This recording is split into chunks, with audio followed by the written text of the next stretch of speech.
پکڑ لو اسے، انسپیکٹر نے سپاہیوں سے کہا۔ بدماش کہتا ہے کچھ نہیں کر رہا، لے آؤ اس کو اندر، ابھی سارا پتہ چل جائے گا کہ کیا کر رہا تھا۔ ایمان سے میں نے کچھ نہیں کیا تھانے دار جی، میں تو… چپ رہ، ایک سپاہی پیچھے سے اس کا کالر پکڑتا ہوا بولا۔ چل آگے چل۔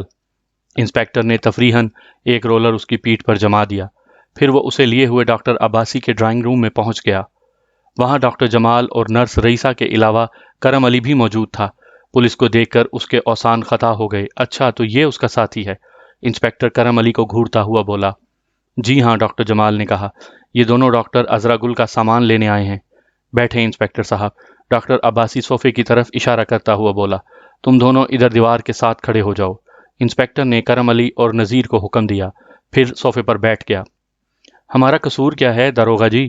کرم علی نے کہا۔ وہ کسی حد تک اپنی گھبراہٹ پر قابو پانے میں کامیاب ہو گیا تھا۔ رضا خان، انسپیکٹر نے ایک سپاہی سے کہا، ذرا اسے قصور تو بتانا۔ رضا خان نے آگے بڑھ کر کرم علی کی کمر پر ایک لات رسید کی اور بولا، یہ جی لاتوں کا بھوت معلوم ہوتا ہے مجھے۔ انسپیکٹر ڈاکٹر عباسی کی طرف متوجہ ہوتا ہوا بولا، اب آپ شروع سے ساری تفصیلات بتائیں۔ ڈاکٹر جمال، تم تفصیل بتاؤ، ڈاکٹر عباسی نے کہا۔ ڈاکٹر جمال نے گلا صاف کیا اور شروع سے آخر تک ساری تفصیل بیان کر دی۔ گاہے بگاہے نرس بھی تصدیق کرتی رہی۔ ساری بات سننے کے بعد انسپیکٹر نے سر ہلایا اور اس رکے کو گھورنے لگا جو ڈاکٹر عذرا گل نے بھجوایا تھا۔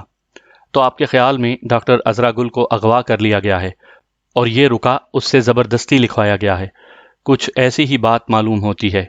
اغوا کا محرک کیا ہو سکتا ہے؟ انسپیکٹر نے پوچھا۔ سر دست کچھ نہیں کہا جا سکتا۔ انسپیکٹر کچھ دیر سر جھکائے سوچتا رہا، پھر سر اٹھا کر کرم علی اور نذیر کو گھورنے لگا۔ لیڈی ڈاکٹر کہاں ہے؟ اس نے تہکمانہ لہجے میں پوچھا۔ داروغہ جی، ہم کسی لیڈی ڈاکٹر کو نہیں جانتے، نذیر نے کہا۔ اوے زیادہ بک بک نہیں کرو، یہ رکا کس نے دیا تھا؟ یہ جی رجب علی نے دیا تھا۔ ارے کمبخت، میں لڑکی کی بات کر رہا ہوں۔ لڑکی رجب علی کے گھر میں ہوگی جی، ہم نے تو نہیں دیکھی، اس نے یہ رکا لا کر مجھے دیا تھا۔ کون سے گاؤں کے رہنے والے ہو؟ بسنت نگر کے جی۔ رضا خان اور اس کا ساتھی دونوں کو دھکیلتے ہوئے باہر لے گئے۔ آپ کوئی فکر نہیں کریں ڈاکٹر صاحب، انسپیکٹر اٹھتا ہوا بولا، صبح ہونے سے پہلے لیڈی ڈاکٹر واپس پہنچ جائے گی۔ باہر دونوں سپاہی نذیر اور کرم علی کو پچھلی سیٹ پر بٹھا رہے تھے۔ انسپیکٹر اگلی سیٹ پر بیٹھ گیا اور ڈرائیور کو بسنت نگر چلنے کا حکم دیا۔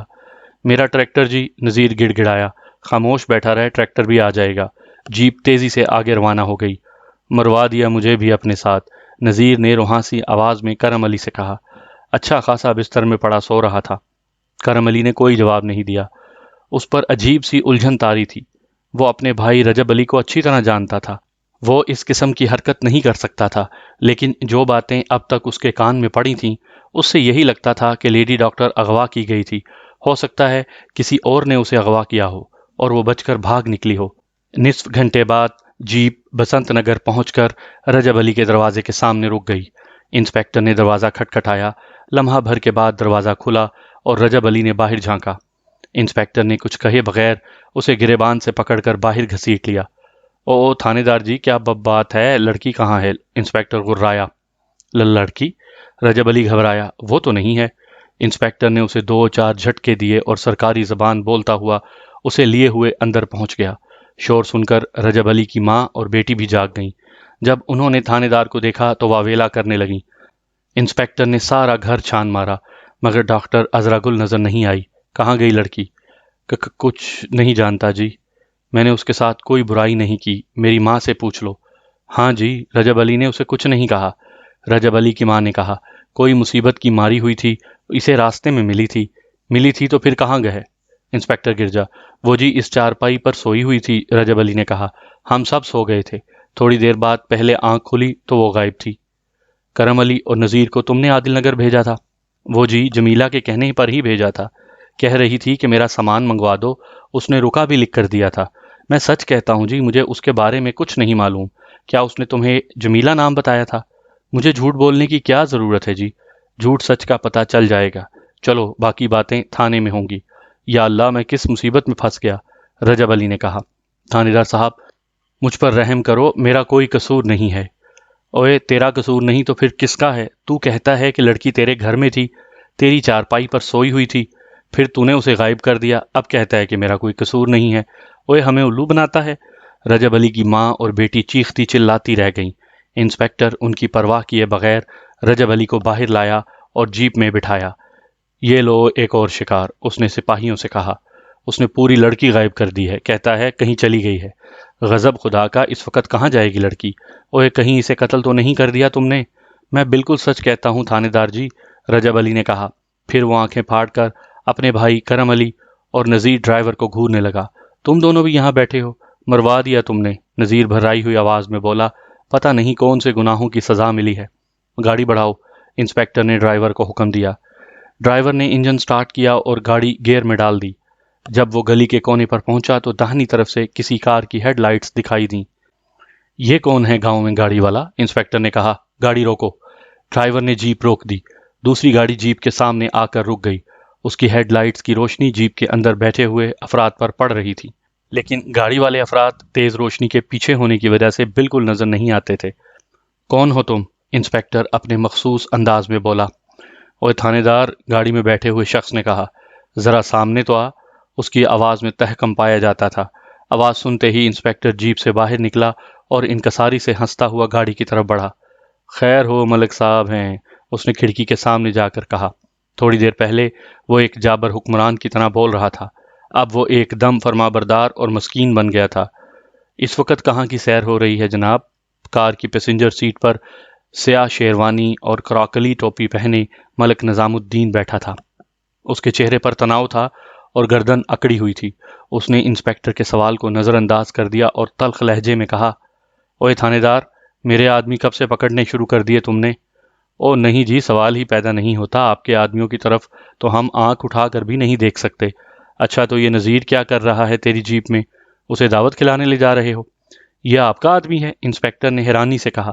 اس نے بتایا ہی نہیں اور تم نے پوچھا ہی نہیں، ملک نظام الدین نے کہا۔ اور یہ دوسرے دو آدمی کون ہیں؟ یہ دونوں بھائی ہیں، رجب علی اور کرم علی۔ انہوں نے عادل نگر کے ہسپتال کی لیڈی ڈاکٹر کو کہیں غائب کر دیا ہے۔ ملک نظام الدین نے ہولے سے سر ہلا دیا۔ اس کی گردن تنی ہوئی تھی اور چہرہ سخت تھا۔ یہ اندازہ لگانا بہت مشکل تھا کہ وہ کیا سوچ رہا تھا۔ اوے نذیر، ادھر تو آ، اس نے آواز لگائی۔ نذیر ڈرتا ڈرتا کھڑکی کے سامنے آ کر کھڑا ہو گیا۔ اوے تو عادل نگر کرنے کیا گیا تھا؟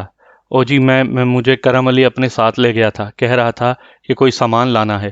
انسپکٹر نے قدرے حیرانی سے پوچھا، ملک صاحب آپ کو یہ کیسے پتا چلا کہ یہ عادل نگر گیا تھا؟ ہماری انٹیلیجنس سروس تم سے بہت تیز ہے تھانے دار، ہمیں ہر بات کی خبر رہتی ہے۔ ہمیں یہ بھی پتا ہے کہ ٹریکٹر پر گیا تھا اور تم نے اسے ٹریکٹر ساتھ نہیں لانے دیا۔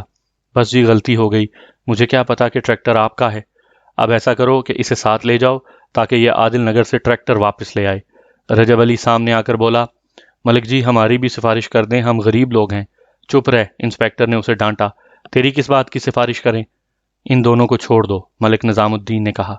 بہت بہتر سرکار، انسپکٹر نے کہا۔ پھر رجب علی کی طرف دیکھتا ہوا بولا، جاؤ دفع ہو جاؤ دونوں، میں صبح تم دونوں کا بیان لینے آؤں گا۔ رجب علی، ملک نظام الدین نے کہا، اپنے بھائی کو لے کر صبح حویلی پر آنا۔ جاؤ اب جا کر سو جاؤ۔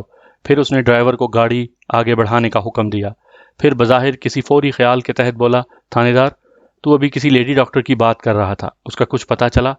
ابھی تک تو کچھ نہیں پتہ چلا جی، معلوم نہیں انہوں نے اسے کہاں غائب کر دیا ہے۔ ٹھیک ہے، تلاش جاری رکھو، ملک نظام الدین نے کہا۔ اس کے ساتھ ہی ڈرائیور نے گاڑی آگے بڑھا دی۔ افسری بیگم ان عورتوں میں سے تھی جو کسی کو خوش نہیں دیکھ سکتی۔ وہ ذرا سی بات کو افسانہ بنانے اور ہنستے بستے گھروں میں پھوٹ ڈالنے میں ماہر تھی۔ وہ رشتے میں عذرا گل کی پھوپھی تھی اور ہر وقت ان کی ٹو میں رہتی تھی۔ جہاں کوئی ایسی ویسی بات دیکھتی تھی، فوراً محلے میں پروپیگنڈا شروع کر دیتی تھی۔ جب اسے عذرا کی اچانک گمشدگی کی اطلاع ملی تو اس نے عجیب عجیب قصے مشہور کرنے شروع کر دیے۔ ادھر عذرا کی ماں فضیلت بیگم کا، جس نے اپنی بیٹی کو خون جگر دے کر پروان چڑھایا تھا، برا حال تھا۔ عذرا کی گمشدگی کو 1.5 ماہ سے زیادہ عرصہ گزر چکا تھا، لیکن ہنوز کوئی سراغ نہیں ملا تھا۔ تاہم فضیلت بیگم کا دل گواہی دیتا تھا کہ اس کی بیٹی زندہ ہے، یا اسے اس کی پاک دامنی پر کوئی شبہ نہیں تھا، لیکن افواہیں پھیلانے والوں کی زبانیں کوئی نہیں پکڑ سکتا۔ فضیلت بیگم سب کچھ سنتی اور صبر کرتی۔ اسے یقین تھا کہ عذرا واپس آ کر سارے داغ دھو ڈالے گی، لیکن جب برا وقت آتا ہے تو انسان کی ساری تدبیریں رائیگاں جاتی ہیں۔ ایک رات وہ اداس بیٹھی تھی کہ دروازے پر ہلکی سی دستک ہوئی۔ اس کا دل اچھل کر حلق میں آ گیا۔ وہ دستک کی آواز سن کر بتا سکتی تھی کہ باہر کون ہے۔ وہ جلدی سے اٹھ کر دروازے کی طرف دوڑی۔ دستک دینے کا وہ انداز عذرا کا تھا۔ جب اس نے دروازہ کھولا تو اس کی توقع کے عین مطابق باہر سیاہ شال میں لپٹی ہوئی عذرا کھڑی تھی۔ دروازہ کھلتے ہی وہ اندر آئی اور اپنے پیچھے دروازہ بند کر دیا۔ فضیلت بیگم میری بیٹی کہہ کر اس سے لپٹ گئی۔ تب اسے احساس ہوا کہ بیٹی کی گود میں ایک بچہ بھی تھا۔ وہ ایک دم پیچھے ہٹ گئی، جیسے وہ بچہ نہیں سانپ تھا۔ اجو، یہ کیا ہے؟ ابھی کچھ نہیں پوچھو ماں، مجھے ذرا سنبھل لینے دو۔ ہائے میری قسمت! فضیلت بیگم نے پیشانی پر ہاتھ مارا۔ کیا میں نے اسی دن کے لیے تمہیں لکھایا پڑھایا تھا؟ ماں مجھے آرام کر لینے دو، میں تمہیں سب کچھ بتاتی ہوں۔ اب تو کیا بتائے گی؟ میں سب کچھ سمجھ چکی ہوں، اتنی بھی اندھی نہیں ہوں۔ او میرے خدا، عذرا نے کہا، یہ تو سن لو کہ میں کس عذاب سے گزر کر یہاں تک پہنچی ہوں، پھر جو مرضی کہنا۔ کاش تو مر جاتی۔ فضیلت بیگم اس کی بات سنی انسنی کرتے ہوئے بولی، اور کچھ نہیں تو اس حرام کے پلے ہی کو ٹھکانے لگا کر آتی۔ اب تو مجھے ہی موت آ جائے تو اچھا ہے، اب لوگوں کے تانے نہیں برداشت کر سکوں گی۔ عذرا کا جی چاہا کہ پاگلوں کی طرح چیخنا شروع کر دے، لیکن اس کے چیخنے سے پہلے بچے نے چیخنا شروع کر دیا۔ ادھر فضیلت بیگم کی حالت بگڑنی شروع ہو گئی۔ وہ کسی جنونی انسان کی طرح بے تحاشا بولتی چلی جا رہی تھی۔ بچے نے پیشاب کر دیا تھا۔ عذرا اسے لیے ہوئے باتھ روم کی طرف چلی گئی۔ کم بخت، اس کا گلا کیوں نہیں گھونٹ دیتی؟ ابھی سارا محلہ اکٹھا ہو جائے گا اس کی آواز سن کر۔ ابھی وہ بات کر ہی رہی تھی کہ کسی نے دروازہ کھٹکھٹایا۔ لو، آ گئے محلے والے، فضیلت بیگم نے کہا اور سر پکڑ کر بیٹھ گئی۔ دروازہ دوبارہ کھٹکھٹایا گیا۔ عذرا خاموشی سے بچے کو صاف کرتی رہی، البتہ اس کی آنکھوں سے آنسو روا تھے۔ وہ سوچ رہی تھی کہ جب اس کی سگی ماں نے بات نہیں سنی تو دوسرے کیا سنیں گے؟ اگر قدرت نے اس کی قسمت میں بدنامی لکھی تھی تو یوں ہی صحیح۔ سامعین کرام، آپ یہ کہانی میرے چینل کہانی گھر پر سن رہے ہیں۔ آپ نے اگر ابھی تک میرا چینل سبسکرائب نہیں کیا تو میرے چینل کو ابھی سبسکرائب کر لیجئے اور بیل آئیکن پر بھی کلک کر دیں تاکہ نئے آنے والی کہانی کی اطلاع بر وقت آپ تک پہنچ سکے۔ فضیلت بیگم نے بالآخر دروازہ کھول ہی دیا۔ جب عزت لٹنے لگتی ہے تو دروازے بند کرنے سے کوئی فائدہ نہیں ہوتا۔ باہر افسری بیگم کھڑی تھی۔ سلام آپا، وہ اندر آتے ہوئے بولی۔ کس سے باتیں ہو رہی تھیں؟ فضیلت بیگم نے کوئی جواب نہیں دیا اور دروازہ بند کر کے کمرے میں چلی گئی۔ افسری بیگم کان کھڑے کرتی ہوئے بولی، ہائے، یہ بچے کی آواز کہاں سے آ رہی ہے؟ کیا گھر میں مہمان آئے ہوئے ہیں؟ تاہم اس نے جواب کا انتظار نہیں کیا اور آواز کی سمت میں چلتی ہوئی باتھ روم میں پہنچ گئی۔ اس لمحے عذرا بچے کو اٹھائے باہر نکل رہی تھی۔ افسری بیگم کی آنکھیں باہر کو ابل پڑیں۔ ہائے، میں مر گئی، وہ منہ پر ہاتھ رکھتی ہوئی بولی۔ میں بھی کہوں، آپا کیوں پریشان ہیں؟ ہائے اللہ، کتنا پیارا بچہ ہے۔ تو یہ بات تھی، ہم سمجھے کسی نے اغوا کر لیا ہے تمہیں، تو یہ بچے کا چکر تھا۔ معلوم ہوتا ہے 1.25 مہینہ نہا کر آئی ہے۔ پھوپھی جان، آپ غلط سمجھی ہیں، یہ میرا بچہ نہیں ہے۔ افسری بیگم نے اس کی بات پر کوئی توجہ نہیں دی اور جوتیاں چٹکھاتی کمرے میں پہنچ گئی۔ اور پڑھاؤ اپنی لاڈلی کو، اس نے فضیلت بیگم سے کہا۔ میں نے تو پہلے ہی دن کہہ دیا تھا کہ زمانہ اچھا نہیں ہے، لڑکی کے ہاتھ پیلے کر دو۔ کہہ لو جو مرضی ہو، فضیلت بیگم نے کہا۔ تمہاری زبان تو پہلے بھی کبھی نہیں رکی تھی، آج کیا رکے گی؟ لو اور سنو، مجھ پر ہی ناراض ہو رہی ہو۔ میری زبان سے کیا ہوتا ہے فضیلت آپا، اب تو سارے محلے کی زبان چلے گی۔ ارے غضب خدا کا، لڑکی نے سارے خاندان کی ناک کاٹ دی اور تم کہتی ہو زبان بھی نہیں کھولوں۔ سچ کہتی ہوں، اگر بھائی صاحب زندہ ہوتے تو لڑکی کو گھر میں قدم نہ رکھنے دیتے۔ اولاد تو آخر میرے بھائی کی ہے، مجھے دکھ نہیں ہوگا تو اور کسے ہوگا؟ پھوپھی جان، عذرا نے کمرے میں آ کر کہا، آپ بلا وجہ بات کو طول دے رہی ہیں، یہ بچہ میرا نہیں ہے۔ ہائے سبحان اللہ، اگر بچہ تیرا نہیں ہے تو اتنا عرصہ چھپی کیوں پھری؟ جا لڑکی، کسی اور کو بے وقوف بنانا۔ آپ ذرا اطمینان سے بیٹھ جائیں تو میں پوری بات بتاؤں۔ ایسی کہانیاں بہت سنی ہوئی ہیں اور میں اندھی تو نہیں ہوں، اپنی آنکھوں سے دیکھ سکتی ہوں۔ آپ بیٹھیں تو صحیح۔ نہ لڑکی، میرے پاس اتنا وقت نہیں ہے، کس کس کو بٹھا کر سناؤ گی؟ فضیلت بیگم نے کہا۔ اس سے تو اچھا تھا کہ کنویں میں چھلانگ لگا کر مر جاتی۔ اچھا آپا، میں چلتی ہوں، افسری بیگم جاتی ہوئی بولی۔ خدا دشمن کو بھی یہ دن نہ دکھائے، دروازہ بند کر لینا۔ فضیلت سکتے میں رہ گئی تھی۔ یہ کیا ہو گیا، اس نے سوچا۔ اگلی صبح یہ خبر جنگل کی آگ کی طرح پھیل گئی۔ عذرا بد حواس ہو گئی۔ اگر اس معصوم بچے کی کفالت کا مسئلہ نہ ہوتا تو جس کا نام اس نے سیاد رکھا تھا تو وہ ضرور خودکشی کر لیتی۔ یہ نام اس نے خاص مقصد کے تحت رکھا تھا۔ وہ چاہتی تھی کہ سیاد بڑا ہو کر اپنے ناجائز باپ سے انتقام لے۔ ناجائز باپ کی اصطلاح بھی اسی کی ایجاد کردہ تھی۔ اس کے خیال میں اصل قصور مرد یا عورت کا ہوتا ہے جو اپنی سفلی خواہشات کے جنون میں ایک بچے کی دنیا میں آمد کا سبب بنتے ہیں، اس لیے ناجائز کا لفظ ان کے ساتھ استعمال ہونا چاہیے۔ 3 روز انتہائی کرب میں گزرے۔ اس کی ماں نے اس سے مکمل قطع تعلق کر لیا۔ وہ زیادہ تر اپنے کمرے میں بند پڑی رہتی تھی۔ عذرا کو صرف ایک ہی روشنی کی کرن نظر آتی تھی۔ اسے یقین تھا کہ وہ اپنے منگیتر کیپٹن شاہ نواز کو ساری بات سمجھانے میں کامیاب ہو جائے گی، لیکن چوتھے دن کیپٹن شاہ نواز کے گھر والوں نے منگنی توڑنے کا اعلان کر دیا۔ یہ خبر اس پر بجلی بن کر گری۔ اس کا جی چاہا کہ خودکشی کر لے یا اس محلے کو بلکہ اس شہر کو چھوڑ کر کہیں اور چلی جائے۔ وہ سارا دن اس مسئلے پر سوچتی رہی، لیکن کوئی حل نظر نہیں آیا۔ بالآخر اس نے شاہ نواز سے بالمشافہ بات کرنے کا فیصلہ کر لیا۔ اس نے اسے فون کیا اور کہا کہ وہ چند منٹ کے لیے تنہائی میں اس سے بات کرنا چاہتی ہے۔ شاہ نواز نے پہلے تو صاف انکار کر دیا، تاہم عذرا کی منت سماجت سے متاثر ہو کر ملنے پر آمادہ ہو گیا۔ دونوں مال روڈ پر واقع ایک ریستوران میں اکٹھے ہوئے۔ میں تمہارے ساتھ کوئی لمبی بات نہیں کر سکتا، شاہ نواز نے سخت لہجے میں کہا۔ میرے پاس زیادہ وقت نہیں ہے اور نہ بات کرنے کا کوئی فائدہ ہے۔ جو بات ختم ہو چکی ہے وہ دوبارہ شروع نہیں ہو سکتی۔ میں بے گناہ ہوں شانی، عذرا نے کہا۔ مجھ پر جھوٹے الزامات لگائے جا رہے ہیں۔ وہ بچہ میرا نہیں ہے تو پھر کس کا ہے؟ وہ ایک مظلوم لڑکی کا بچہ ہے۔ مجھے کیس کرنے کے لیے بلایا گیا تھا اور کیس کرنے کے بعد اس مظلوم لڑکی نے اپنا بچہ تمہیں دے دیا، یہی کہنا چاہتی ہو؟ میرا خیال ہے جھوٹ بولنے کے لیے بھی عقل چاہیے۔ خدا کے لیے شانی، مجھے بات تو کر لینے دو۔ بات کرنے کا کوئی فائدہ نہیں ہے۔ اگر تم مجھے اپنی باتوں سے قائل بھی کر لو تو صورتحال میں کوئی تبدیلی نہیں ہوگی۔ اگر میں شادی پر راضی ہو بھی جاؤں تو میرے رشتہ دار راضی نہیں ہوں گے۔ اگر میں سب کو نظر انداز کر کے تمہارے ساتھ شادی کر لوں تو وہ لوگ بھی مجھے مجرم سمجھنے لگیں گے۔ عذرا کھڑی ہو گئی۔ اس کا چہرہ غصے سے تمتما رہا تھا۔ کیپٹن شاہ نواز بولا۔ اس نے ایک لفظ چبا کر کہا، میں تمہیں دوسروں سے مختلف سمجھتی تھی مگر تم بزدل ہو، رشتہ داروں سے ڈرتے ہو۔ تم ایک کمزور عورت کی حفاظت نہیں کر سکتے، ملک کی کیا حفاظت کرو گے؟ شاہ نواز کو عذرا کے اس رویے کی توقع نہیں تھی۔ وہ قدرے سکتے میں آ گیا۔ لیکن جانے سے پہلے میں صرف تم سے ایک بات کہنا چاہتی ہوں۔ عذرا بات جاری رکھتے ہوئے بولی، میں بے گناہ ہوں اور تم مجرم ہو، تم اور تمہارے جیسے اور بہت سے لوگ۔ عذرا کا جوش اور پر یقین انداز تکلم دیکھ کر شاہ نواز کو اپنے خیال میں ترمیم کرنی پڑی۔ اس نے سوچا کہ کوئی مجرم ضمیر انسان اتنے جذبے کے ساتھ بات نہیں کر سکتا۔ ممم، میرا خیال ہے کہ تمہاری بات سن لینے میں کوئی حرج نہیں، اس نے کہا۔ بیٹھ جاؤ عذرا، شروع سے ساری بات بتاؤ۔ نہیں، اب کوئی بات نہیں ہوگی، عذرا نے اپنی جگہ سے ہلے بغیر کہا۔ میں 24 گھنٹے کے اندر یہ شہر چھوڑ کر جا رہی ہوں۔ یہ نہیں بتاؤں گی کہ کہاں، بلکہ ابھی مجھے خود بھی نہیں پتا کہ کہاں جانا چاہیے۔ اگر تمہارا جذبہ سچا ہوا تو تم مجھے تلاش کر لو گے، میں تمہارا انتظار کروں گی۔ عذرا میری بات تو سنو، مجھے اپنے رویے پر افسوس ہے۔ بیٹھ تو جاؤ۔